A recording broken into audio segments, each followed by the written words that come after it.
What the hell is this? I really don't understand it. What the hell is wrong with y'all? You ain't that damn good. Stop acting like it. I'm ineffectual, privileged, effete, soft penis debutante. Stop right there. Stop. No. We think it amazing. Yes, ladies and gentlemen, welcome. Ladies and boys, gentlemen and girls, welcome. In a world where there is already enough podcasts being shoved down your throats, the more degenerates have joined in. Welcome to the SC Guns Podcast. Yes, say goodbye to the singular pre-season Zoom meeting with broken promises of more. We are here to stay. The football codes have finished for this year, and we have enjoyed so far half a season in the NFL. The NBA just started. Formula One raced in Mexico this morning, and they race in Brazil next week. The Melbourne Cup is in 8 days, and the International Summer of Cricket begins with an ODI against Pakistan in Melbourne next Monday. And finally, what the hell is a flex? Big Bash Supercoach has arrived, and we are here to mull over and analyse stuff that doesn't matter for another month and a half. But here we are, yet again. The summer of 2024 has begun. Nathan, our numbers man, our resident numbers man at SuperCoach Guns, how are you? I'm good. I'm excited. It's good to be here. It's good to record a podcast that's actually ours. Like a lot of the time, we're recording for someone else. I don't get to wear my school first 11 baggy hat, which I wasn't actually in the first 11 for very much. So this is a pride and honor. It's a privilege to be here. It's a privilege to finally do something of our own. How long have we been kicking around for? Well, since COVID. So what's that, Enough. 2020? Four or so years. And now we decide, you know what? Since everyone's got ahead and done a podcast, we'll give it a go now. Now that we know that it's good, we'll see if we're any good at it, right? Yeah, and look, I think we all know the answer to that one, but that's all right. Trash. We're gonna start off here just by giving you a general explanation of what to expect with this. About once a week from here on out, we're going to be trying to give you at least one episode a week of mainly Supercoach related stuff. We're going to do a big review today of prices, teams, and etc. And then as we get closer and closer to, I believe it's the 15th of December, Big Bash starts, we'll get more news and more sort of tips and tricks and strategies on what to do with our teams. And then we'll mix in some other sports stuff as well there for you in between now and then. Anything else to add, Nathan? Look, I'd like to bring you a story I've read throughout each week.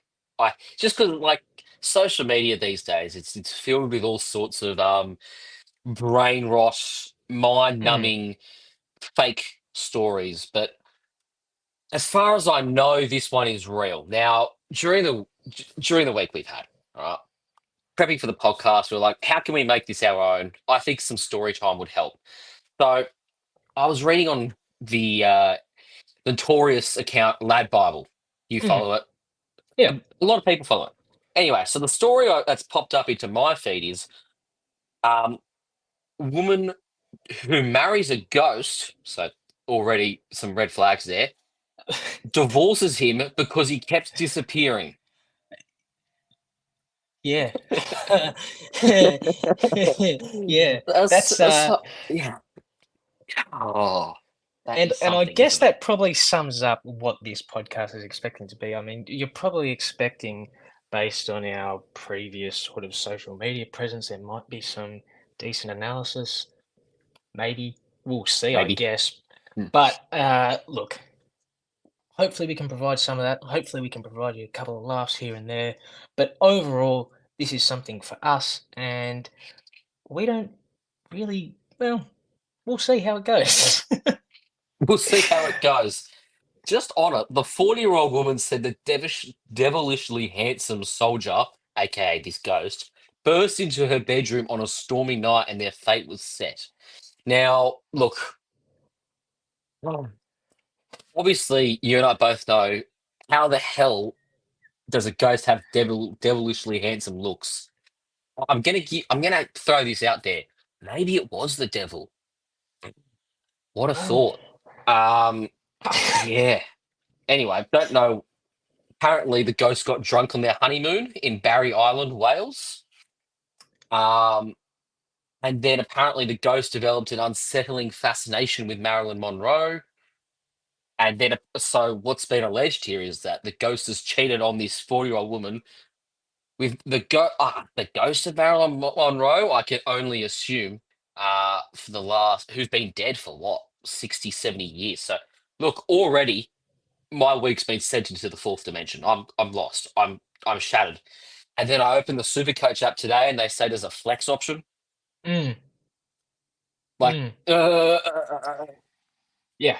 So Yeah. I guess quickly, and I'm going to pull up, and they've provided us with a little information icon on the SuperCoach Oh. website. So I'm going to Good for read that them. out to everyone, just in case anyone isn't aware or doesn't quite understand. It says select the 12th player from any position as your flex player. Your starting lineup will now consist of 12 starters. Your team will score points from your best 11 each round, with your flex providing additional cover and strategies when managing your squad. So I can only assume this is coming for numerous injury concerns, having bowlers come in and bowl their one over and they get smacked for 36 and maybe bowl a dot ball. Not in the same thing because that doesn't work. But and it gives a bit more consistency to the game. How's this flex made you feel in the first couple hours? Well, I'll react to it in a more serious fashion. I think this does take the volatility out of some of the picking batsmen, right? Traditionally, it's been they're like hero or zero because they're one dimensional. Particularly those aggressive openers like your Josh Browns, uh, Chris Lynn. I could name a few people in that category, but having this flex position means, if one of them scores two, like it doesn't matter because you'll Mm. have, in all likelihood, a very reliable all rounder picked in this flex position. Now, obviously, it doesn't matter who goes there, but like as if you're not using this extra spot to pick an extra all rounder. Yeah, so it did state, just to give any additional help, it does state you can pick any position in this. So that's wicketkeepers, batsmen, and bowlers of any variety. There's obviously no bench spot for the flex. If that wasn't clear, there's still only the 5 bench spots. Yeah. So basically, you've just got $2 million still, and you've got to pick an extra spot. Mm. So being the nerd that I am, yep, whatever. You're looking at I believe it's a 4.8% decrease in how much you can spend per player. And as a result, that's what the basement prices have been decreased by. So you'll notice that basement prices, well, let's start off with the lowest one, $42,000. It's going to do my OCD in, but it's no longer 42. It's now 39,500. I liked that it was a round and even number, that I didn't have to have a 500 after it. I could just write 42. Mm. Well, I just see 42 and 3 zeros. Like it did something for me. But they've also done a similar thing to the secondary basement price, which used to be 62,500. That's dropped down $4,000 to $58,500. Um, there's a few options there, which we'll get to later, but overall, I don't think the drop in the prices and the multipliers as well. I should get into that. The multipliers have dropped from 3,100 to 2,950. Again, very similar percentage decrease. Whatever, 4.8% for everything basically. I don't think they've dropped it enough personally, but maybe that's deliberate, and that just forces us to pick our teams, make picking our teams just that little bit harder. Mm. And they've obviously it's a numbers thing, but they haven't made it all that easy, making Matt Short $300,000. Obviously, he is the most expensive player in the game, and rightfully so. Glenn Maxwell follows at $247,400. And the third most expensive player, Steve Smith, $218,400. So we're dealing with some Well, pretty expensive players overall to start the season. I mean, we were expecting this for Matt Shaw and Glenn Maxwell. And like Smith's not going to be relevant for much of it, so I'm not really too concerned about that one. But we saw the averages. We kind of knew what we were getting ourselves into. Some of the prices had been leaked in the lead up, and we knew that Matt Short was going to be a ridiculous price. Glenn Maxwell, much the same. None of this is too groundbreaking.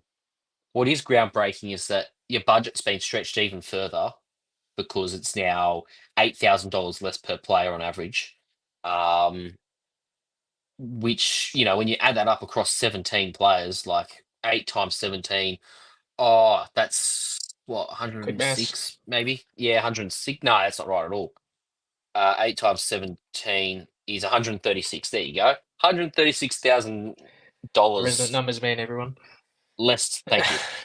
Autist, I like to go by. But yeah, it's a lot less money to play with, and you're now having to find what's that, $550,000 for 2 players. They've definitely made it a bit trickier for us so far. So I guess then we'll move on to a bit of an off-season recap. To start it off, our first point being that Wes Agar was traded to the Sydney Thunder with a bit of a pick swap happening between the Strikers and Thunder, and those picks were used on their pre-selected players. So that ended up not meaning all that much, and Sydney Thunder got Wes Agar for nothing. Whether that's a good or bad thing, we'll see. I have my own opinions on that, but Nathan, go into that further for me.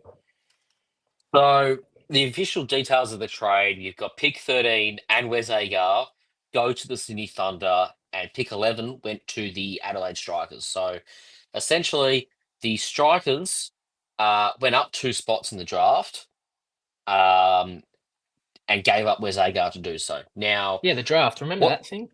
Yeah, what's it? When was that? September last year, October? I don't know. Yeah, it was so long ago. Anyway, point being, essentially, they moved up 2 spots to select someone they'd already signed in the preseason. So they selected Ollie Pope, and then what do the Sydney Thunder do? Like, yeah, sure, they've dropped back 2 spots, but there's still players available. Like, there's more players available. No, we'll select our pre-selected guy as well. Essentially, this is fancy term for we'll do the first pick swap in the draft, but we won't actually let it have any ramifications. They just released Wes Agar to join the Sydney Thunder, and look, packaging him up in a trade just diminishes him. So we say that they gave him up for nothing, right? He could still put out negative, but there is value. Like, he has a value. He could still go below it.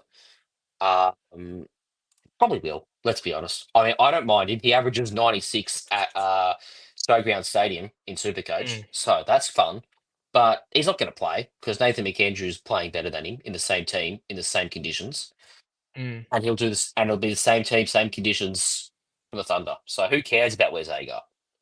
Not to mention not to mention the Thunder also picked up one Lockie Ferguson, something they've probably needed in the team for a while now. We'll move on to our next point. Josh Brown, the big hitting opener from the Brisbane Heat, went to the Renegades. Nathan? Oh, I mean, look, the dude had the perfect life. He was making bats in Brisbane during the summer, playing a little bit in that T20 first grade comp in September, October, and then he just, he's thick in the chest, but he's not rig fit, but he's not, sloppy. You know what I mean? He's doing I understand okay. where you're going. He's doing okay, and he just rocked up there. He wasn't particularly flashy in the field, and he just hit a couple of big bombs at the Gabba, local ground, right? But now he has to pack up and go to Melbourne for 6 weeks of the year, where the decks are actually a bit troublesome, where they're not just flat tracks. So I'm going to say Josh Brown averages less than 30 Supercoach points this year now because he's on a spinning deck. and he's just a more tanned Max Bryant. Yeah, I mean, uh, they they've been trying with Max Bryant for so long. The Brisbane Heat, they actually let go the better Max Bryant Yeah, and let him yep. walk to the Renegades. I think that's probably enough on Josh Brown. We'll see how he goes throughout the season. We got Tom Curran to the Stars. That was the big one. That was the first overall pick, I believe. Tom Curran to the Stars. Well, no, he was a pre-signing. Ben Duckett was Oh, the first pick, but yes. Sorry, that's right. actually, yeah. So Uh, Melbourne, yeah. Why has he gone to Melbourne? Like, it's a worse team. Probably not more money. The Sixers mustn't have offered him a contract after he tried to alpha some umpires in Hobart last year or something, and he must have just assumed that Melbourne have beta umpires. That's the only thing I could think of. mm, And he's probably right. Melbourne's just got they're just betas. Anyway, he's a bit of a rogue unit though, isn't he, Tom Curran? yeah, clearly not a lot of respect going on in his head. It's just he strikes me as the kind of guy that says the world revolves around me. Um, I'm bigger than the team, and in culture, in the team culture, I'm sure there'll be stories from his time at the Sixers or in the England setup or whatever, because he screams. I suppose rogue unit will be the word we're going to use to describe him. Yeah, I think that's pretty accurate. We saw Tom Curran when he first came to the Big Bash have a pretty solid. He was solid all around and a must-have most weeks. Sort of dropped off last season, so we'll see how he goes this season. Hopefully, he can refine some form. We have also another renegade joining. Laurie Evans went from the Scorchers, obviously, to join Melbourne. Obviously, he was remembered last season for his absolutely monster innings of 84 off not many balls against, I forgot. But he also had a couple other uh, pretty decent knocks. Nath, what do you think of this move for Laurie? Well, for Laurie Evans, right, it's not really going to have much of an impact on him. It's going to have a lot of the impact for the Renegades. So they get an experienced veteran in there who's not washed. Like, that's the problem that's been with them. They've signed all these washed veterans, but sure, it's given them good experience, and they're starting to see some dividends being paid in the form of Fraser McGurk and Will Sutherland. But it's taken far too long for those fellas to come through. Far too long. Now, the next player they need to come through is Mackenzie Harvey. There's this trinity of those three: Mackenzie Harvey, Will Sutherland, and Jake Fraser McGurk in Victorian cricket. They were the guys from Mm. around 2020 to 2022. Will Sutherland slowly came through. Fraser McGurk broke out last year in a massive fashion. Mackenzie Harvey's got to come through somehow. I don't think he will ever, because I just don't think there's a spot for him. No, it's looking pretty tight at the Renegades at the moment, with obviously Josh Brown coming in, another battle with Laurie Evans, and they also drafted in Jacob Bethel, the all-rounder. So a couple of spots filling up, and it's probably looking a bit tight for him this year. Our next point being Akil Hussain has gone to the Sixers this year. Obviously, he probably covers up Stephen O'Keefe, who has retired and won't be playing this year. Nathan, as a Sixers fan yourself, are you feeling positive about Akil Hussain joining? And I guess give me a SuperCoach uh, aspect to it as well. So he's replaced Stephen O'Keefe, yes, and he's also, I suppose, in essence, replaced Tom Curran as the all Mm. rounder. So he's replaced two people, I guess, or yeah, no. Whoa, okay. What was that? What was the shrug? What was the shrug? Well, look, it implies Steve O'Keefe did three things on a cricket field: bat, bowl, and field. When he did one and a half, Yeah. and that's got nothing to do with Oh, his ability. Sure, a couple of years ago I wouldn't have said that, but last eh. season, No, he was fielding with a walking cane. Yeah. Okay. So one and a third. One and a third positions. 1 and a third. It's 4/3. It's still more than one. It's good to look at on the eyes. For Akila Sane, we're talking 196,000. If it wasn't so congested with doubles early on, I'd pick him in a heartbeat. The Sixers have a double round 3. I think that's when you bring him in. And yeah, gonna be hard to ignore, to be honest. Akila Sane this year. I probably agree. He's looking to be the frontline spinner for the Sixers, along with Jafar Cohen, I think is how you say his name. He's maybe thereabouts for that Sixers team, but we'll get to that later. David Warner is continuing on, and a bit of more news with David Warner, as most of us probably saw last Friday, was his leadership ban was lifted. Coming to looking at that from, I guess you take a step back and you look at it, it's probably the Thunder pushing it. I couldn't say, or I don't have that much more of an opinion on it, whether I like it or not, or how I feel about Chris Green not being the captain, whatever. Nath, how do you expect David Warner to play this season? And do you expect, if he does get a captaincy, for it to affect him at all? Nah, well, I think he's a very good captain. Actually, if you look at his IPL stuff, he's captain Hyderabad to a couple of IPL titles. He's also had some tournaments where he's been the leading run scorer when he's been captain of of Hyderabad. So, performance-wise, I don't think it'll have an impact on him. What might have an impact on his performance is his age. Is he as washed as Aaron Finch? And my question to you, Pat, is why is the answer yes? Look, I did. Aaron Finch was an unfortunate decline to watch as someone who Oh, wants to go oh. back to 2015 World Cup every day of my life. Yeah, that was a tough decline to, I guess, see. I mean, will it make it a bit harder to see David Warner's decline as he plays for my team and he gets out swinging the first ball against Joe Richardson, who bowls him a Yorker the first ball, and the game is decided then? No, that won't make me happy. But I think Warner's still got a little bit in him, and I could be wrong, but I'm willing to I'm willing to say David Warner still has a little bit in him. Well, I mean, I've lost all respect for David Warner ever since I found out that Sonny Bill Williams railed his missus in the bathrooms in 2007. So, and I only found that story out like maybe 2 years ago. So I've been That's been sheltered around from for a that. while. Yeah. Yeah, well, I've been sheltered from that for a long time. Also makes me think like you can literally sleep your way into the media industry. Well, that's yeah. Yeah. Anyway, so no We'll respect move for on. David. Yeah, we'll move on. Yep.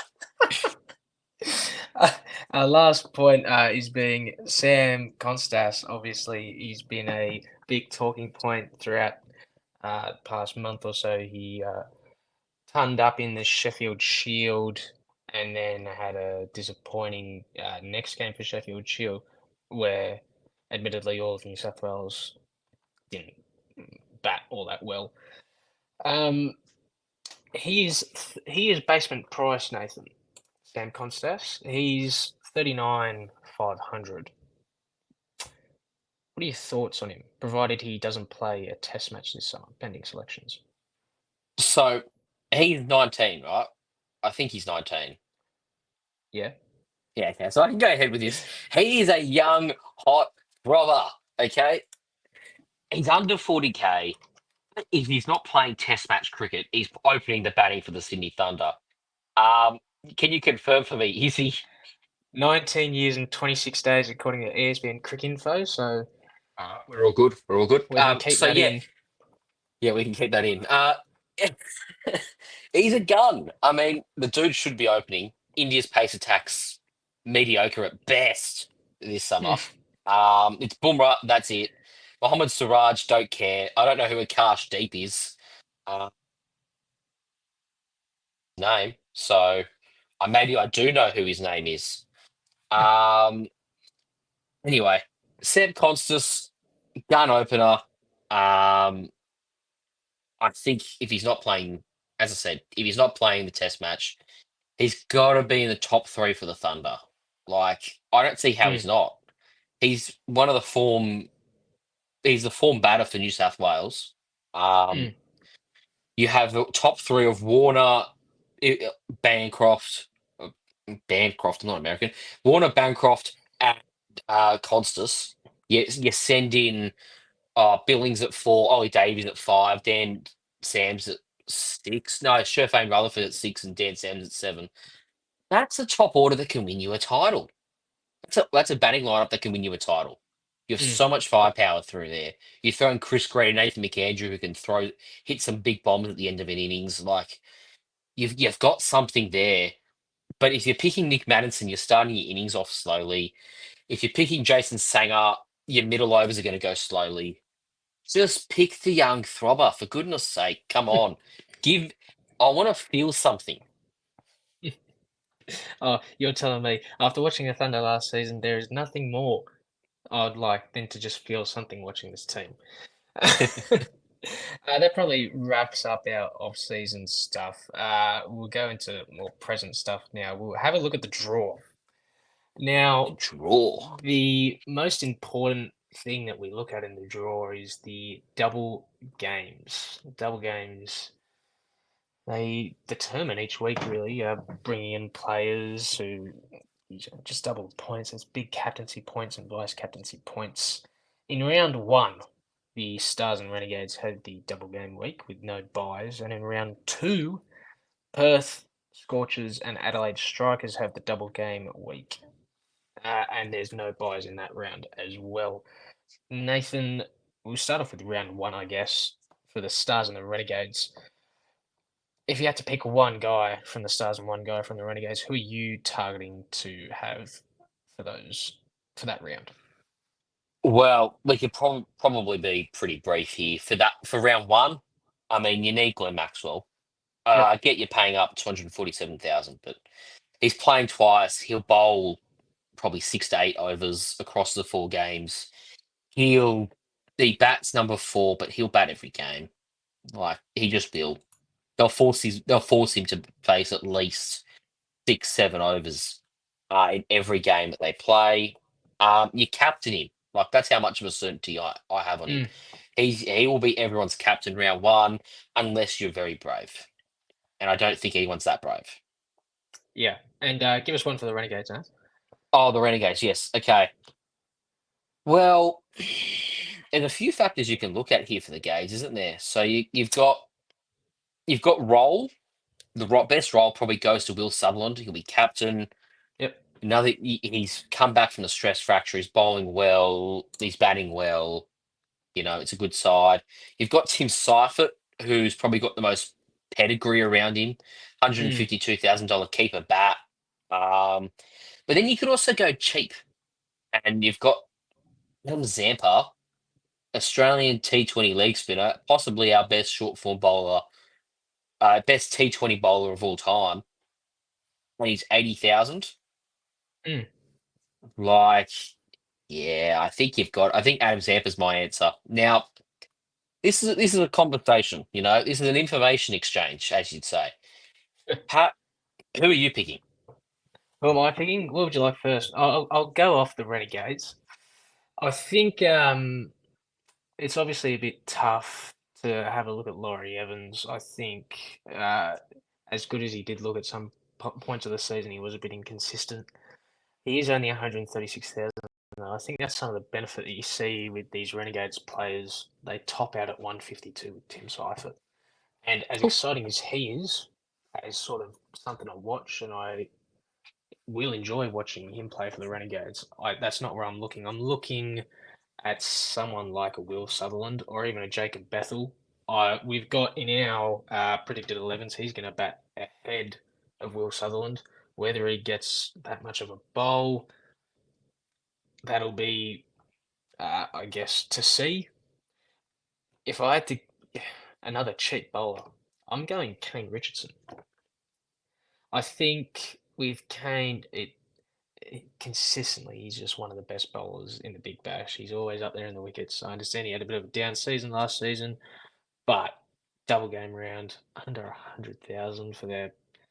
I mean, you could say Fergus O'Neill or Will Sutherland as their main pace bowler, but Kane Richardson always closes it out, and there's always junk time wickets for him. Yeah, the dude's got a high pedigree, doesn't he? Like he'll take wickets for fun, and this is the cheapest he's ever started a Big Bash season since his debut, I think. So I like Yeah. it. Who's your stars guy? Stars guy, it's hard. It's hard for it not to be Maxwell. So I'm going to pivot because you said Maxwell, and I am going to go with Marcus Stoinis. Ooh. Again, it's a cheap factor when you're paying such top dollar for guys like Glenn Maxwell and Matt Short. You have to balance it out somehow, and I think Stoinis is probably the best way to do that.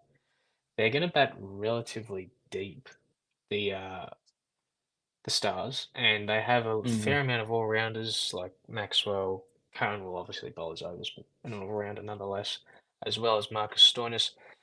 I think, although it will be tough week to week for him to get consistent, good amount of overs, I think, provided the opportunity, I think he can turn his Big Bash form around. And you'd be spewing if he didn't have a big game in one of those two games. Yeah. So, I mean, I like it. I mean, what have we got here? In terms of all-rounders, they're stacked. Like, as you say, Curran, Stoinis, Maxwell, Webster, they can all bowl plenty of overs. Webster as well. Like, yeah, they're not light on in the bowling department. They're light on in the pace department, though, which we will get to when we look at the stars, but they are light on there. What's our next topic? We'll go before we do that. We'll do our round 2 stuff. I think. Yes. Okay. Just to have a look. We'll start off with Perth, and I'll go first. My Perth guy to target is probably Jai Richardson for me. I would say probably echoing the same sentiments as what you just said about Marcus Stoinis. Probably his cheapest starting price in a while at least. 130,000 for someone like Jai Richardson. You see, and you go hello, like. He's probably one of my first pick players, apart from probably Matt Short and Glenn Maxwell. Your Perth guy, Nath? My Perth guy. Well, I think it's going to be hard to go past Josh Inglis. The keeper spot's pretty grim this year. Like if you look at wicket keepers, if I sort this by price, the most expensive keeper is Alex Carey, and he's not going to play many matches. Then it's Sky Hope, then Tim Seifert, Ben Duckett, Matt Wade, and then Josh Inglis comes in at 6th. Now, Ben Duckett's going to miss. This is a PSA. Ben Duckett's not going to play round 1 because of a test match. So remember that. Don't pick Ben Duckett. As far as we know, he's not playing. Tim Seifert, sure pick. Shy Hope, you can pick, but he's not playing a double early, so why would you? Wade, same deal. Inglis has a double round 2. He'll bat in the top 4, and he's in good form. Like he's been making a case to play as a specialist batsman in the Australian Test team. I don't think it'll happen, and that's why I picked him in my SuperCoach side because I don't think it'll happen. But he's in such good form. Like capitalise. Yeah, definitely. The strikers are the second team in round 2 to have a double game week. There's a bit contentious on our predicted 11 for what the strikers might throw up. Nath, your guy. My guy. Now, because the obvious answer is Matt Short, I'm not going to say Matt Short. Fabian Allen. Right? Now, somewhere I've done a bit of a puff piece on Fabian Allen. I can't remember if it was on the Twitter or if I just wrote up in notes and never posted it. That could have well happened. I think I did put it on Twitter. Anyway, Fabian Allen, he is always involved in the field. He will always bowl close to his full 4 overs. If not, will bowl his full 4 overs. and I think he'll bat seven.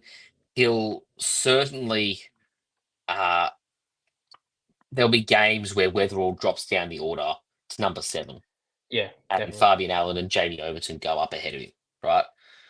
Um, I think there's a lot there for Fabian Allen. I like him. He's 117,000. He's got dual position. I think everyone, or not everyone, I think a lot of people will own Fabian Allen round one, and I think almost everyone will own him round two, personally. Yeah, that wouldn't be surprising in the slightest to me. I think for me, it'll be interesting to see what they do with their pace attack, the strikers. Obviously, they'll have Overton playing for them, but Henry Thornton is someone for me who didn't have the greatest of seasons last season after the season before that having a breakout one, if memory serves. He's under 100,000 this year. Now I know you Mm. look at last season and you go, maybe, but I think it'll be consistent with the first two rounds where you're just paying top dollar for some of these guys like Short, who's 300,000, and Glenn Maxwell, who's another 250 odd thousand. And you're gonna have to do some compromise. And I think, depending on who they select, obviously, I think Henry Thornton has to be one of those guys. Yeah, 98,000 is a pretty cheap price for him. Um, Now, I'm not sure what the composition of this team is. I know I'm looking at the notes here. Your strikers 11 has Jordan Buckingham in it. My strikers 11 has James Basley in it, and I suppose that's where a bit of this contention that you spoke about Mm, arises from. I also think that Brendan Doggett might play ahead of one of Boyce or Pope, but that's not here. We're not here to talk about the Adelaide Strikers team preview, are we? We're here to talk about not yet, the at least. players. Not yet, at least. Are we doing that today? I know this is improper, but are we doing all the teams today? The predicted 11s? What's the go? Yeah, we'll give it a good try. Okay, there we go. Breaking news for the listeners. Mm, Yeah, it was Thornton. I like Thornton. He's a genuine wicket taker. Looking at this team, he'll bowl like 19th or 20th. It's probably in the 19th. I think you're back Overton, the international, mm, with the 20th over. yeah. The interesting thing there is Jamie Overton has not bowled very much at all, if at all, this year. I will check that. But he had a stress fracture in his back since around, I'm gonna say April. If Oh, that yeah. stress fracture is still knocking about, um, like he's a batter only. They can't pick him at six. They have to ban him at five. Yeah. For the sake of like, well, maybe you can ban him at six. Actually, you've got enough bowlers. You've got Matt Short, Darcy Short, but you're certainly not picking two spinners. And you're certainly not picking two specialist spinners if Jamie Overton can't bowl. Yeah, yeah, obviously, depending on whether Jamie Everton can bowl or not, will have a pretty significant effect on how the strikers go about. We'll go on to some price reactions, and now as a way to sort of give this segment a bit of life, I say we. I'm not going to throw you under the bus here. I turned to AI. I turned to Chat GPT, and I because you can't say this is all that interesting, but it's something we have to do. It's something we owe the listener. So, do you want me to read you out what ChatGPT suggested? I could throw the whole shelf here and say no and absolutely send you. But I'll say yes. I'll say yes. I'm not going to stuff it over. It's the first one. I'll say yes. I want to hear what AI has told us to do. So, I asked ChatGPT. I said, Yeah. how do I make this segment interesting for a podcast? Gave me six suggestions. Yeah, okay. Some of that's going to be useful, surely. I'm not using any of them. Okay. Well, brilliant. Brilliant. Meme madness. Oh, well, okay. That's kind of our gig. What's that involve? That is kind of our gear. Create a meme featuring a shocked celebrity like Kevin Hart or Steve Carell. Oh, It suggests with the caption, "When you see your players price drop faster than your New Year's resolution." Oh dear.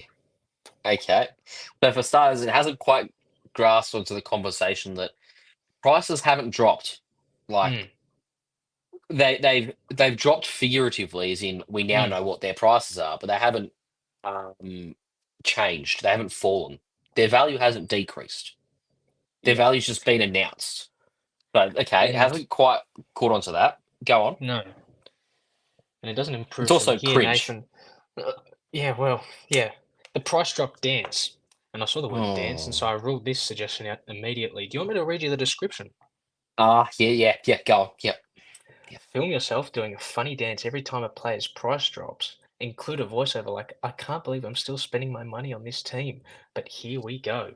So obviously, still hasn't quite gotten around to the fact that these prices haven't dropped yet. But everyone do stay tuned for when Matt Short goes to $200,000 in week one. You will be Yep. getting a dance video from us on Apparently, your that's on your breaking Instagram news. feeds. That's breaking news. I'm Uh, yep, brilliant.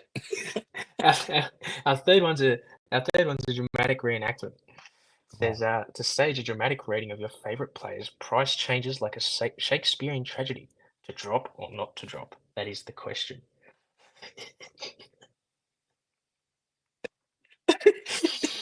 Oh, come on. This can't actually be AI.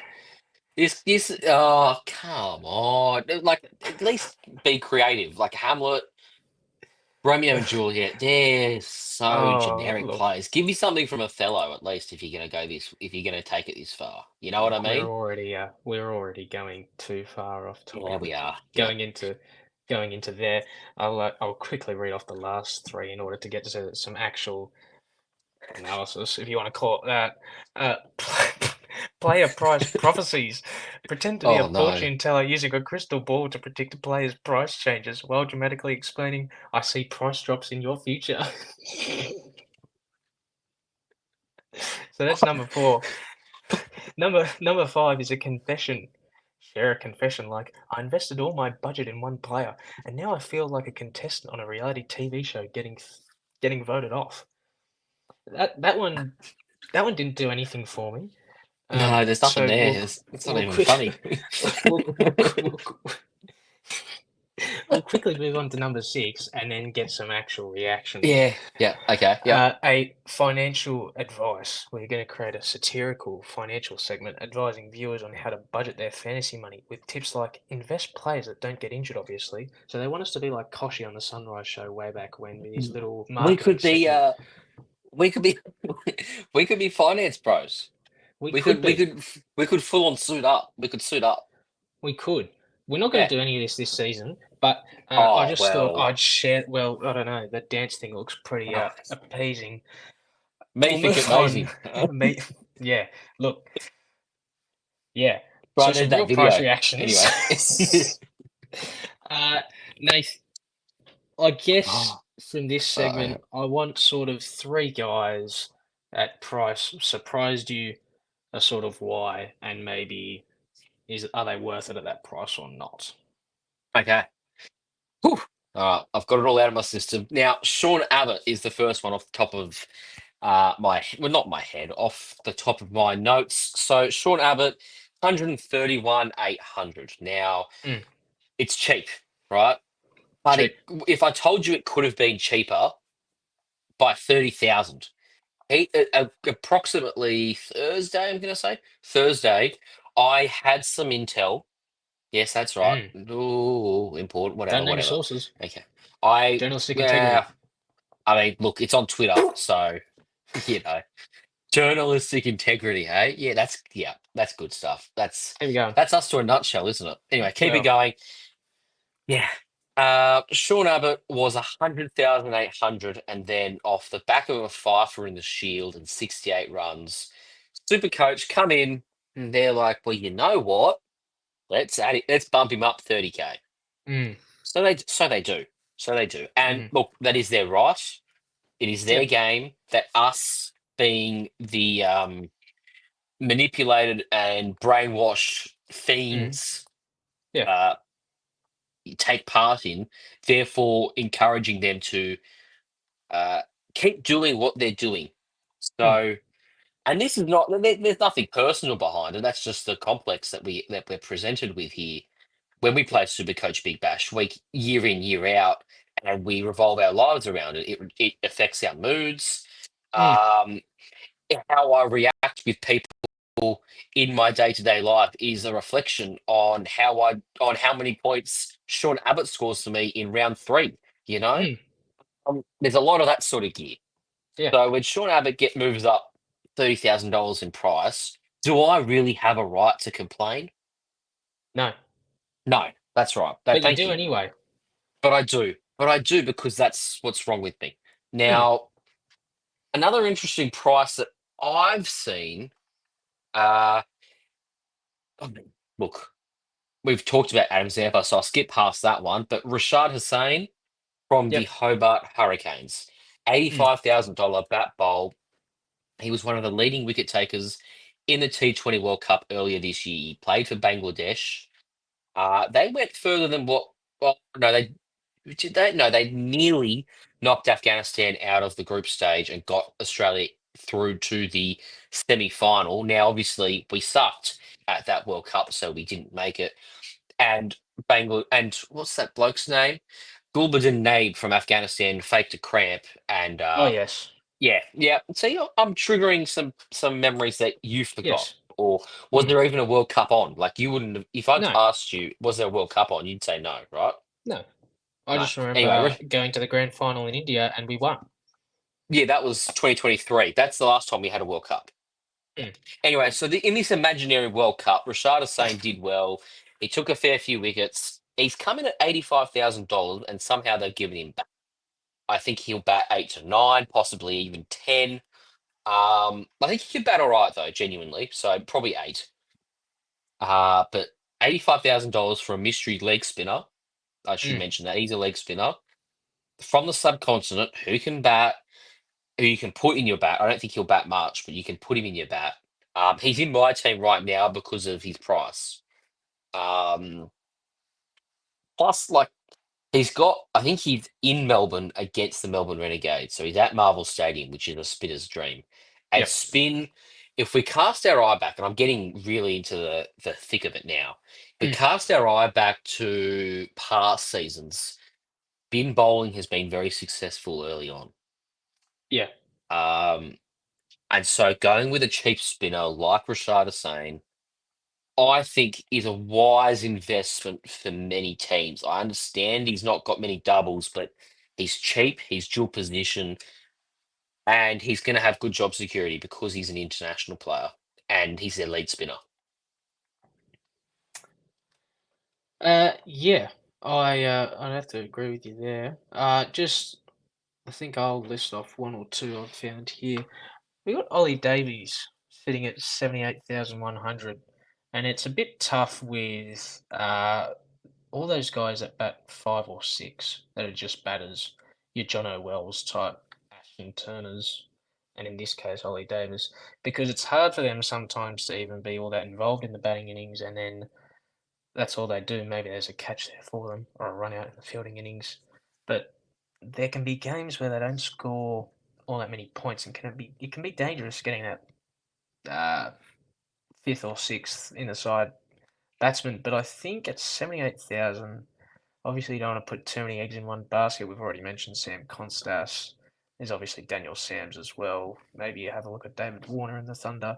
But Ollie Davies could be a cheaper option at 78,000. Do you agree with me there, Nath? Yeah, no. I'm Ollie Davies is a heck of a batter. That's the first thing. Mm. And look, there's a lot of these guys that are excellent batsmen, and it doesn't always translate to Supercoach points. Ashton Turner's a great example of that. If it wasn't for his injuries, he'd be ahead of Tim David in the pecking order to be Australia's short format finisher. I Mm. stand by that. So Ashton Turner's a gun. Tim David himself's in the same deal. Like he's 72,000. Tim David, if I'm not mistaken, 72,400. Yeah. You can also look there, like as you say, Ollie Davies is there. Nick Hobson did that a fair bit. Jono Wells did it. Alex Ross has done it. Marcus Stoinis is a prime example of this too. Yeah.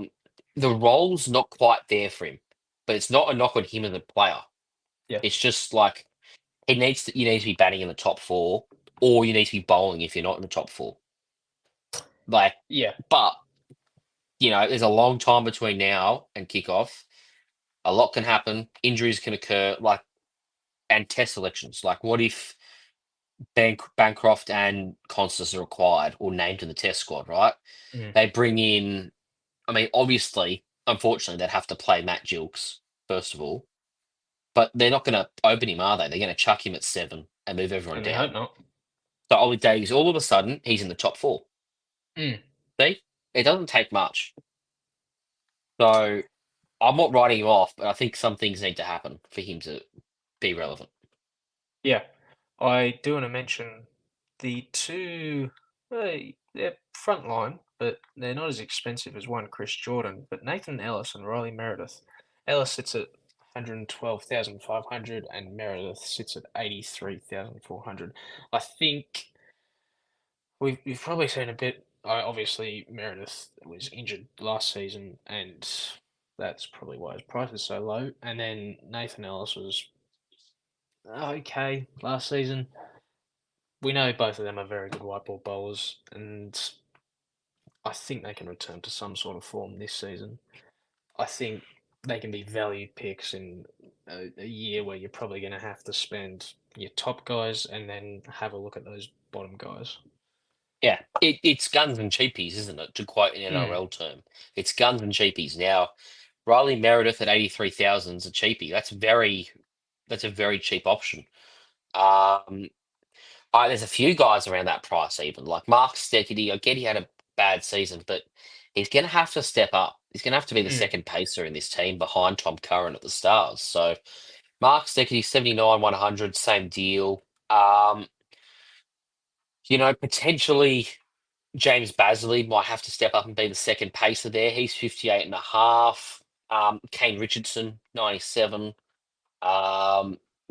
Wes Agar might have to. Henry Thornton. Like, there's a lot of those guys at around the $100,000 mark that will need to step up, but none of them are as cheap or have as good of a job security or tick all the boxes. The perfect mix is Riley Meredith from that sort of price range.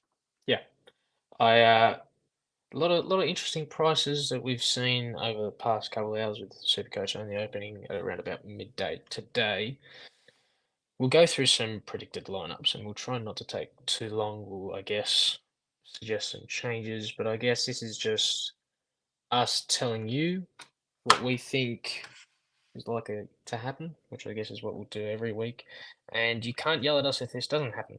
We know nothing really, and it's a numbers and luck thing, and it's not our fault. But we're going to tell you what to do anyway. With our Thunder lineup, we've got Konstas and Warner opening the batting, with Bancroft coming in at 3, Billings at 4, Davis at 5. We've got Rutherford at 6, Sam's at 7, Green at 8, and we've got Nathan McAndrew currently at 9, and I think that probably stays. Tanveer Sangha at 10 and Lockie Ferguson at 11. That's probably swapped around because Tanveer Sangha usually bats 11. But that's who we've got in the Thunder at 11. I mean, look, I think it's a pretty solid team. I'm impartial as to who gets the gig between Wes Agar and Nathan McAndrew. I think Nathan McAndrew's had a better summer so far, but Wes Agar's probably a better suited white ball bowler. Obviously, as I mentioned, at some point in the show, if Wes Agar gets the gig, he's attempting by purely because of his historical average at Showground. It's a 96.25 average. Like, that's good on the eyes. He's also easy on the eyes, but that's not really the point of this. That's neither here nor there, but It's. I felt like it was worth pointing out. Okay. Konstas, Warner, Bancroft, Billings, Davies, Rutherford. That's a heck of a top 6. For those that don't know much about Sherfane Rutherford, he's a typical West Indian player. There's a lot of those guys. He's not as much of an all-rounder as a lot of these typical West Indian T20 stars are, but he is that good of a batsman. He's probably a better batsman than a lot of them. Mm. Just, but he does have the same sort of high strike rate. So I know that if I search up Sherfane Rutherford, I'm pretty sure he'll have a strike rate either high 130s, early 140s. This is a dangerous game we're playing, trying to guess what his strike rate is. There we go. In T20 internationals, his strike rate is 146. Mm. Now, he also averages 26 with a top score of 68 not out. He's hit a six in he's hit 26 sixes in 24 T20 internationals. Look, I'm just pulling some stats out here, but like he's not going to be super coach relevant at $152,000 batting at number Yeah. 6. Being the sixth bowler, he might bowl one or two, but best like that. This is the one weakness in their sides that their sixth bowler is Sherfane Rutherford. He's got one T20 international wicket and 9 T20 wickets in 149 T20 games played. So that's where they're lacking a little bit. Now, this is why Sebs has always been batting at 6 because they've Mm. needed the depth in their bowling. They need the depth in their batting. And so the question now is, can Rutherford bowl 2 or 3 overs consistently? Yeah, obviously, I Um, think the Thunder yeah. have struggled recently with their sixth bowler. Uh, I can't quite recall last season's situation, but I think Rutherford is a pretty decent addition for the Thunder. We'll move on to the Scorchers. Uh, we've got Keaton Jennings and Finn Allen opening the batting, followed by Aaron Hardy at 3, Josh Inglis at 4, Ashton Turner at 5. Number 6 is a bit contested. It'll probably be either Matthew Hurst or Cooper Connolly. I imagine it's Matthew Hurst, and Nathan may say otherwise.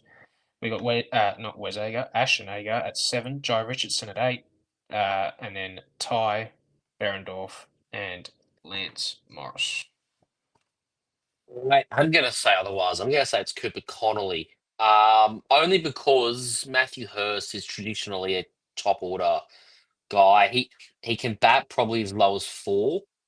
But he's not like and it's not a knock on him. He's a gun cricketer. He'll play a lot of matches for England, I suspect. He's only 20 years old and he's already made a name for himself in the T20 Blast. But Connolly's a good role player for them in the Mm. sense that Yeah. like he can bowl, he can cover your second spinner role. He's a very useful bat at number 6. He can go from ball 1. He's good in the field. It's one of those role players that they need, you know. Yeah. Now that top 4 is ridiculous. Keaton Jennings, Finn Allen, Aaron Hardy, Josh Inglis. Now people know about Finn Allen by now.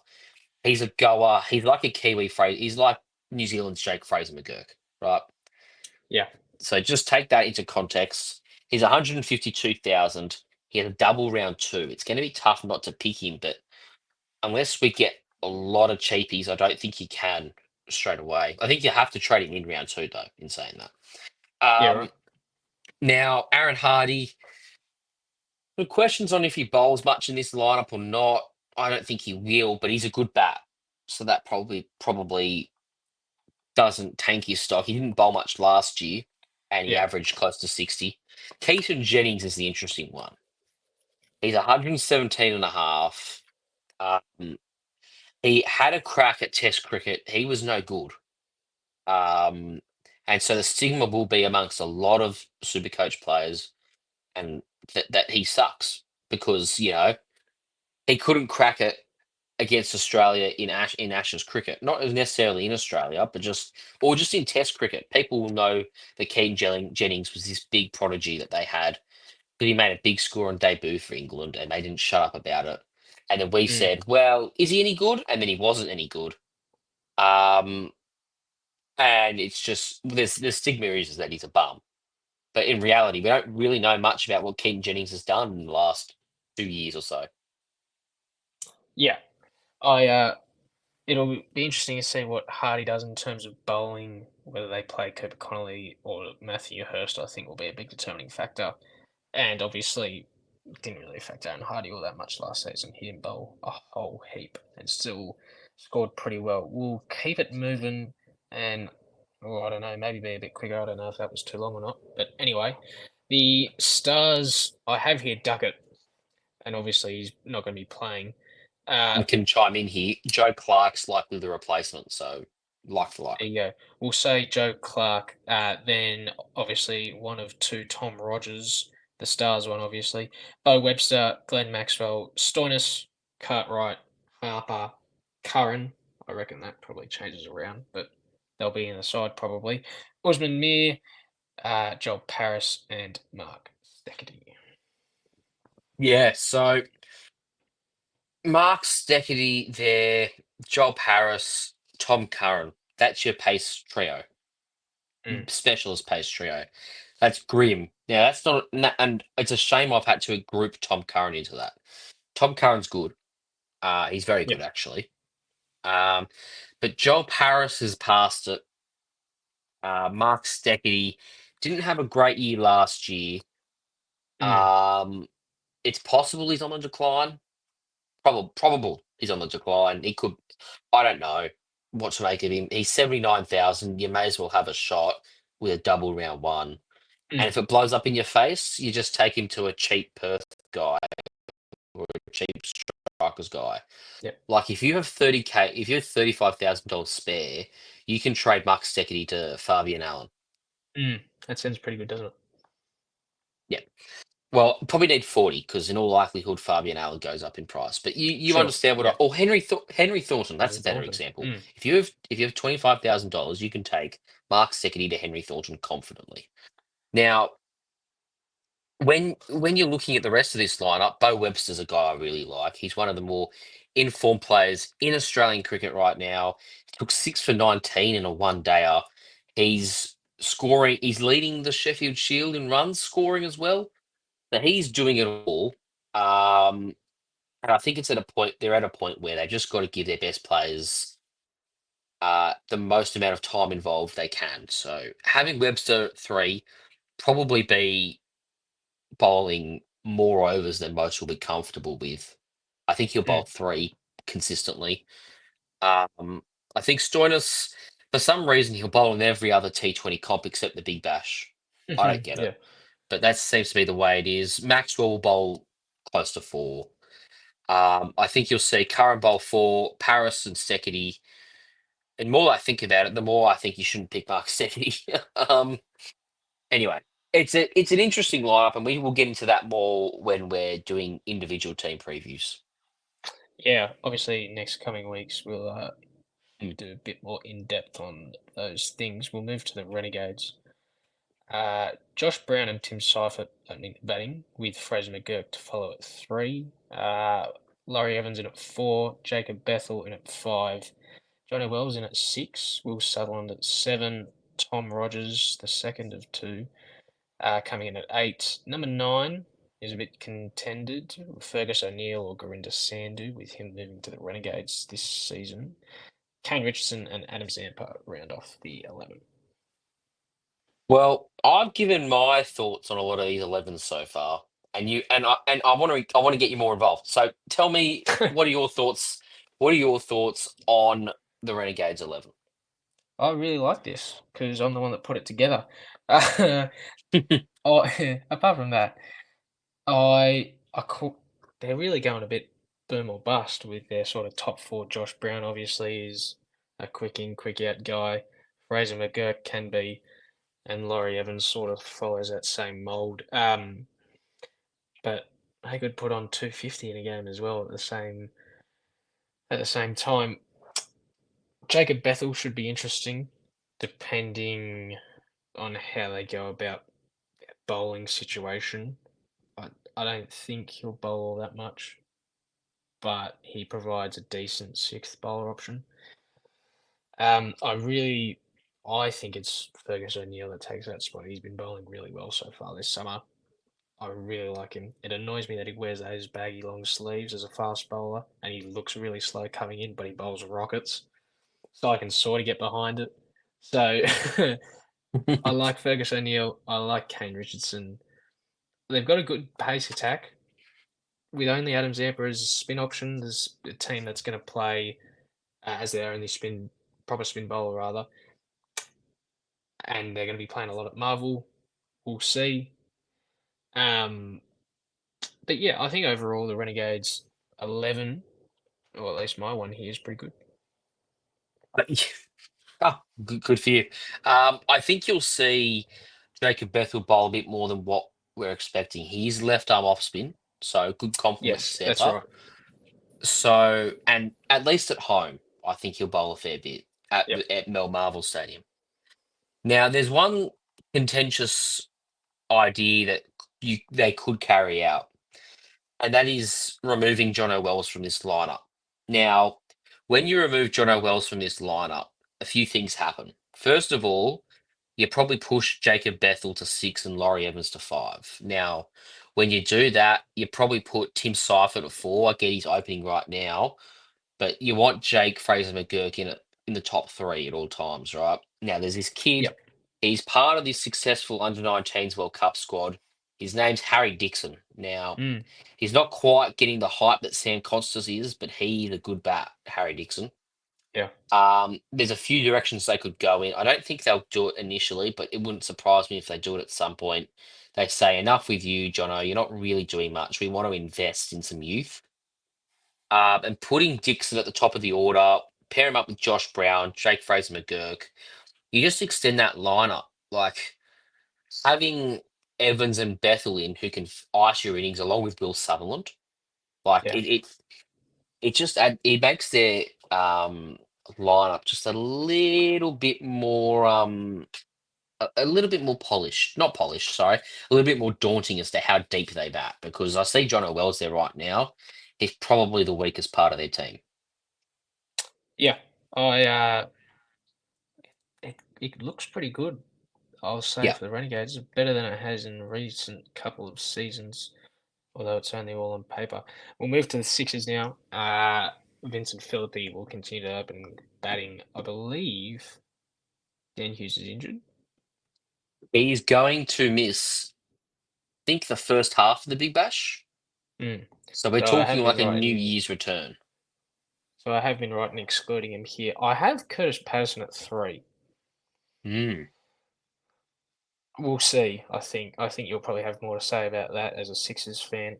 I've got Henriquez at 4, Yep. Jordan Silk at 5, Jack Edwards, watch that space in at 6, Akil Hussain, Sean Abbott, Dwarshuis, Jafar Cohen, and Jackson Bird. I think I'm saying that last name wrong, but I assume you're not meaning Bird. Anyway, Curtis Patterson. Now, this is the problem. The number 3 spot is interesting because you take Daniel Hughes away, and it's different. It's a different lineup because they could do a few things with it. Now, what I tend to lean towards them doing is purely based on what they did in the finals last year when they had no James Vince, and that was, well, at this stage, Philippi was batting 3, and they might do that. It worked reasonably well, so they might stay the same. But for now, let's just call him the opener. It's easier, and I feel safer with Philippi opening personally. yeah, I think I Yeah, would as well. mentally safer.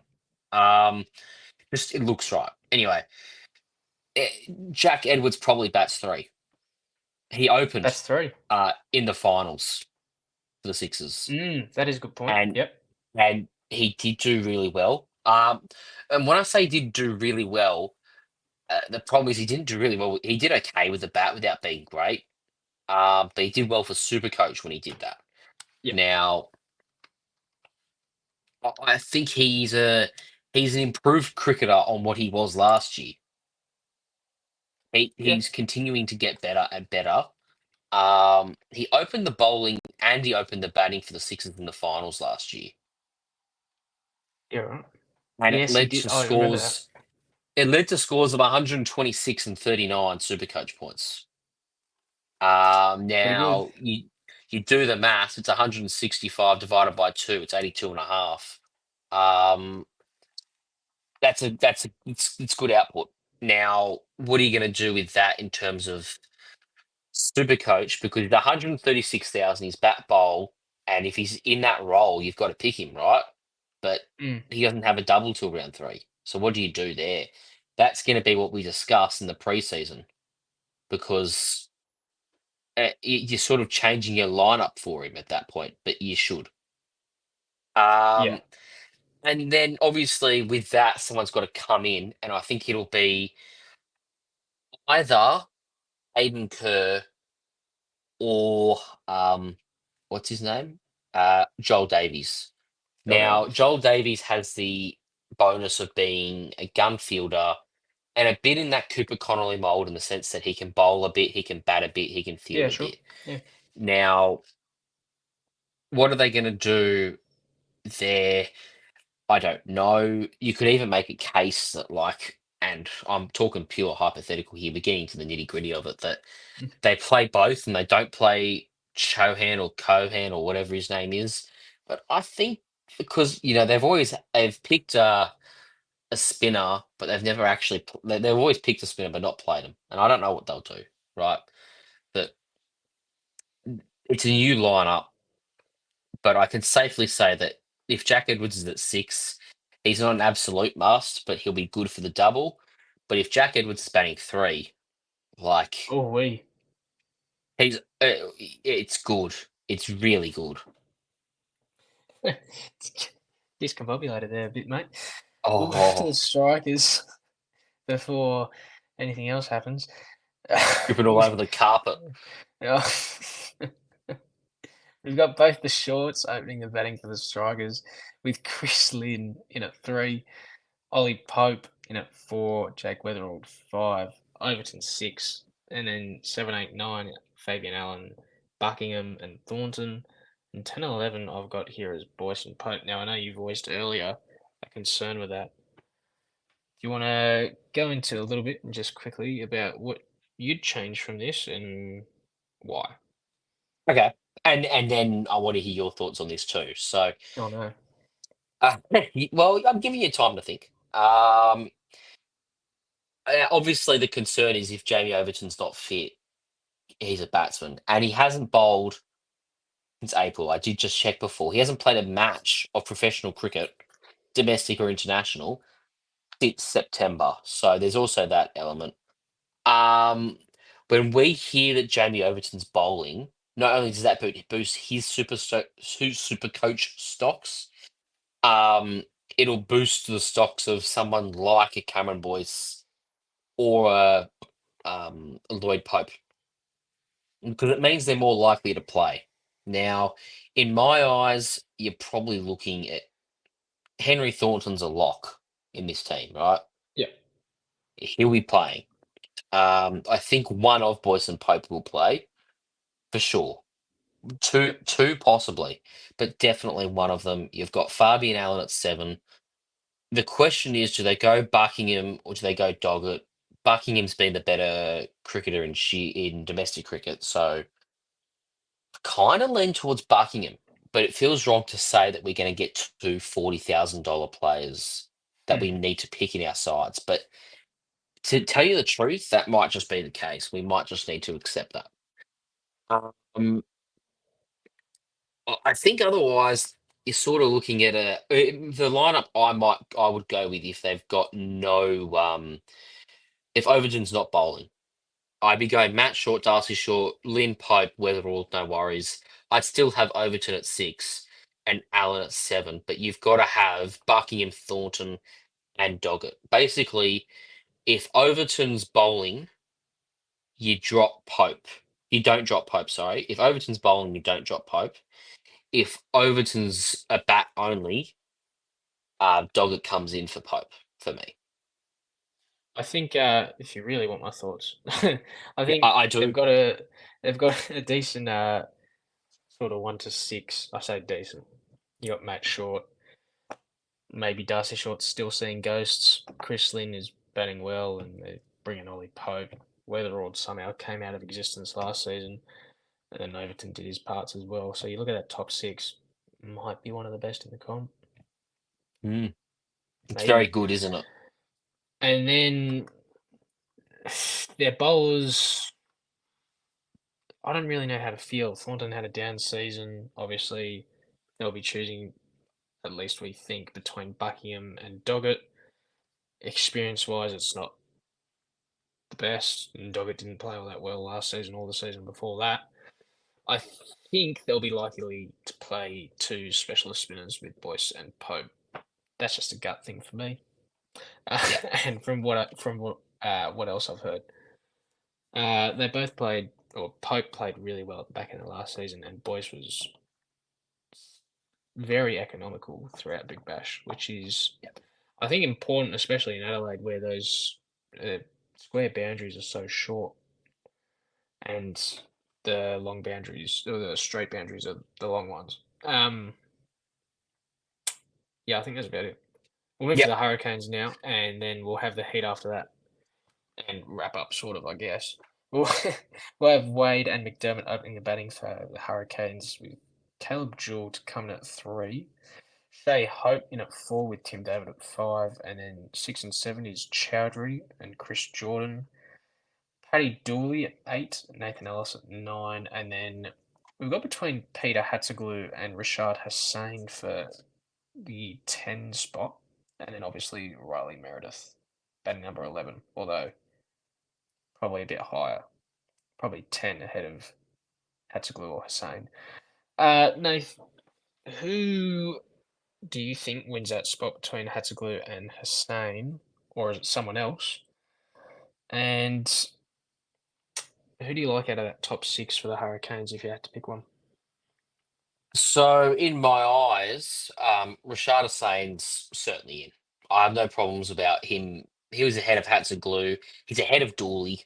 Um, in my mind, it's Dooley and Hatzeglu battling it out for a spot. Rashad Hussain probably bats 8. He can bat all Okay. right. You've got Ellis at 9, then one of Dooley or Hatzeglu at 10, and then Meredith at 11. Meredith is proper garbage with the bat. I mean, Yeah, but yeah, you've seen him. Like, I don't. I'm not going to say I bat better than him because I don't. But factually incorrect. I am the equivalent of Riley Meredith in B1s batting, not bowling. Can't bowl quick. Yeah, in terms of who I like in the top 6, Ben McDermott. Always Ben Yeah. McDermott. It's always Yeah. Ben McDermott. Once you give him a couple of games, give him. I wouldn't even think of him in the first 3 rounds unless they have a double round 3. But I will check quickly. I don't believe they do. Let's try and drag this out. I'll take No, they over don't have just a. for a second. They don't have a double round 3. So I'm not interested in any of the Hurricanes who are who are over $100,000 for the time being. The one thing I do want to know is that we have our first basement price wicketkeeper in a long time, a long time. Jake Doran has come in at $39,500. There was a grim time in the world where he was being talked about for Test selection. Oh, You remember yeah. that Take me time? back. Take me back. You remember that time? I remember that time. Imagine if he played Test match cricket for Australia. My Bit like gosh. maybe if Pete Neville played Test match. Oh, well, Oh, wait. yeah. Those were the dark days. Oh, When South Africa toured in oh. 2016. Callum Ferguson being run out by Steve Smith. Steve Smith ruined Callum Ferguson's Test career, and Yeah. that's something I'm going to stand by Yeah. forever. Not that I care all that much, but it happened. Well.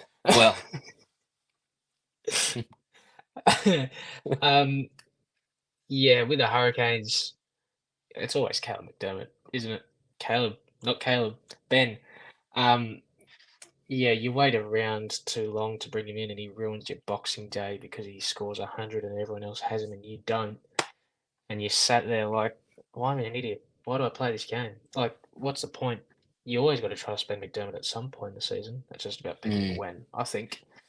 Then you wipe the Dorito crusts off your mouth. You get up and you get another beer. Mm. And you're like, oh, another game of cricket's on. Let's watch Perth. Yeah, let's watch Perth play. Yeah, Let's watch Perth play the Stars and score 250 yeah. on them. And I'll be And then they awake get at 1 bowled out a.m. for in the 100. morning. And the Stars get bowled out for 100. Hilton Yeah, Cartwright exactly. hits a big six, though. That'll be on the Oh yeah, highlights. long ball, and Yeah. it's 1 a.m. it's 1 a.m. in the morning. I've just finished the 24 beers that are in my fridge. Mm. Um, I've gone through the bag of Doritos. Mm. I'm tempted to open up a bottle of liqueur. Oh, I don't know what type, but I'm Mm. tempted. Probably, Yeah. See if there's any Canadian Club in there. Turns out Mm. that's not just a premix, that's a whiskey. Anyway, Late to the party on that one. yeah, ain't that the truth? And so you go through all these emotions when you don't pick Ben McDermott. Ben Mm. McDermott, if you own him and he scores 5, you're like, that's life. Oh well. And you just move on. But if you don't own him and he scores 125, you're Mm. cracking open the Canadian Club. There's been many a season that I've waited around too late, and I've only get the 2 or 3 good rounds of Ben McDermott, while everyone gets the 3 or 4 good rounds. And I sit there crying to myself, thinking, I hate this. And he ruins my Boxing Day most of the time, or the 23rd Yeah, of December. yeah. It's one of those It's 2 days. it always sours your memory of Christmas. Yeah, because Yeah, I didn't have Ben McDermott, and that's all that yeah, matters. yeah. And Anyway, he could. Yeah. Anyway, yeah. Back on track. Back on track. we'll move away from the Hurricanes and the depression Ben McDermott gives us around that time of year. We'll move to the Yeah. Heat to round off these team previews. Obviously, Colin Munro to open the batting, and I think it's with Max Bryant. We'll move. No, 3 and 4 will be Mick Sweeney and Renshaw, I believe, followed by Jimmy Pearson, uh, Walter, Nisa, Bartlett, Spencer Johnson, Swepson, and Kuhneman. Yeah. Now, It's. Sorry. Yeah. You go. I'm not. I'm still trying to form an opinion. that's all right. I'll give you a bit of time. Uh, I want to know your opinion on what sort of that top 4 looks like for the Heat, and I guess how do they manage their bowlers and who's going to bowl what overs, not what overs, but who's really going to maximize their bowling points is what I'm meaning to ask. Now, I will answer that, but first I will touch on something I've noticed. Now, I don't know if I'm out of the loop when it comes to Tom Alsop, but he probably will make the 11 ahead of a Max Bryant. Yes. Yeah, I don't know where he bat, but let's look at that now. Tom Alsop, he's a keeper bat, 117 and a half in Supercoach. I think he bats usually in the middle order. I think he's a 3 to 5 kind of guy. Yes, There is he a bit of is. conversation about whether he or Jimmy Pearson plays. From what I saw, I just thought it'd Hmm. be Pearson to start off. I don't know how true that is from what I read and what formed my opinion on this, but that's what I've written down. And I think Pearson does play. I think the point I'm sort of trying to get at here is, does Max Bryant play? Yeah. Look, Um, you know, and it's not to say that he doesn't, because he did well in the number 5 role. Like what they went with in the finals was they had Max Bryant in the middle order and they had Pearson opening up. Now it was a bit hit and miss, but Max Bryant sort of reinvented himself as a middle order lately. Now I don't know whether that's what the Heat will stick to or not. They may mm, well decide to just they need a Josh Brown replacement. Let's just use our big boy hitter Max Bryant like that. Baby mm, Bash, I believe, was his nickname back in the day. mm, Not anymore. no. It's now Baby Trash. Anyway. That's when Oh, what's Chris Lynn and Brendan McCullum were at the Heat. oh, Way back when. take me back. Take me take me back. The Bash Bros. And then Baby Bash came along and wasn't he a Yeah. disappointment? Yeah. Anyway, who's their best bowler here, Nathan? Bartlett. Bartlett yeah, over I Johnson. need over Johnson and over Nisa. And over Nisa Nisa. might be out for a fair bit of the summer as well because you've got to deal with test selections. It's a Yes. 5-match series against India. They've been open on doing rotations this summer. In interviews, the Australian quicks have said, "I think we're looking at a rotation." So Okay. you're going to see guys like Scott Boland, Michael Nisa, and Lance Morris get games for Australia in the Test matches. Sure. And so seeing that deep blue eyes, big, tall Perth quick bowler, Lance Morris, thick head of hair, just a solid mo on him, solid mo. Not to be confused with the frame of Moises Henriquez, solid mo. But I just think that we're not going to see as much of Nisa. I think Bartlett's going to be batting a bit at 7. He can do it. He's shown he can do it. Um, and like Bartlett's a gun with a new ball. He was a gun Yeah. when he debuted for Australia in the shorter formats. He's a much better player than what he was back when he was the X Factor. Yeah. The X Factor. Yeah. I think that wraps it up for about our team previews. In the next coming weeks, we're going to try and get you guys an episode, at least one episode a week. And from here to the opening of Big Bash, we'll go through 1 or 2 teams a week. And then we'll go through some other things as well. There'll be some Australian cricket we might dive into and some teams that we'll dive into for the national team, rather. There might be some other off-season rugby league news that we might dive into and other bits and bobs that I guess we'll let you know about in weeks coming. That does wrap up today's episode, though. Any final thoughts, Nath, that you'd like to share? Well, I suppose we should. You're listening to this on Patreon, right? And we've made this one free. Now, we'll have a gauge at what we're looking at in terms of listener engagement. What are we looking at in terms of who's listening to this? How many are listening to this? We'd like to keep something free. We're not sure what yet, but we'd like to keep something free. I think we're in agreement on that. Yeah.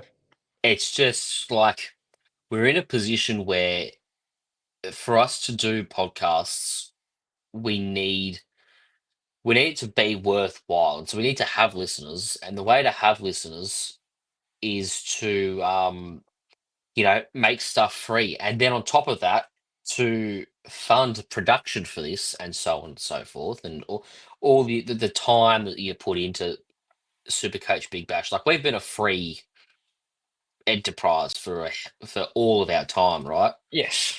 We're just sort of trying to make a little bit of it back. Like it's $5 a month. It's $5.50 Australian. I don't know how much of that is US, but I made sure it was $5.50 Australian. It's not much.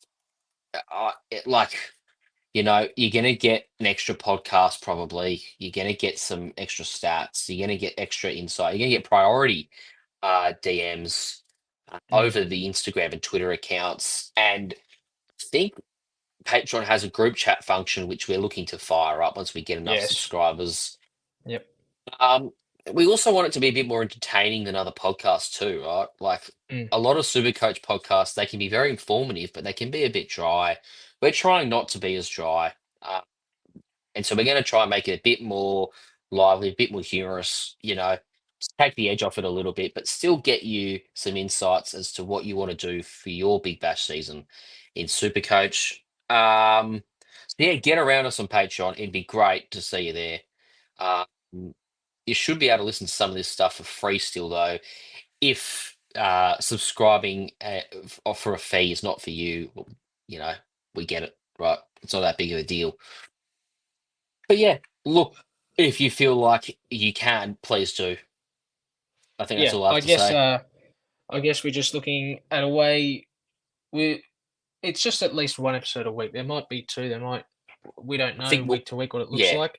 But there's going to be at least a minimum of one a week that will offer you as long as as well as rather different posts. And we're going to try and make this more entertaining for you guys. I think, like you said before, it can be a bit bland, a bit dry, and then that's why we're going to incorporate some different other sports things. So it's not just Supercoach talk and numbers and what's this lineup going to do every single week.